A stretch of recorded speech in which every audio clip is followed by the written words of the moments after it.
దేవుడి నామానికే మహిమ అని మనం మంచి సమరయుడు తర ఉండాలి.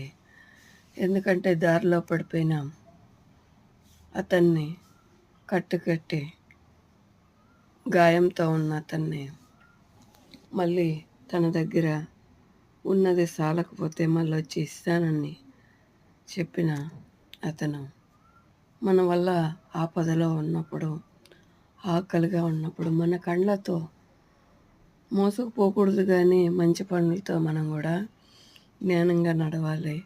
కానీ ఆపదలో ఉన్నప్పుడు మన కళ్ళారా చూసినప్పుడు మనం దాటిపోతే మనం మంచి సమరయుడు అవనం. ఎందుకంటే లేవీయులు, యాజకులు చూసి దాటుకొని పోయినారని దేవుడే చెప్పినాడు. మనం నీతి వాళ్ళకంటే ఎక్కువ ఉండాలని చెప్పినాడు.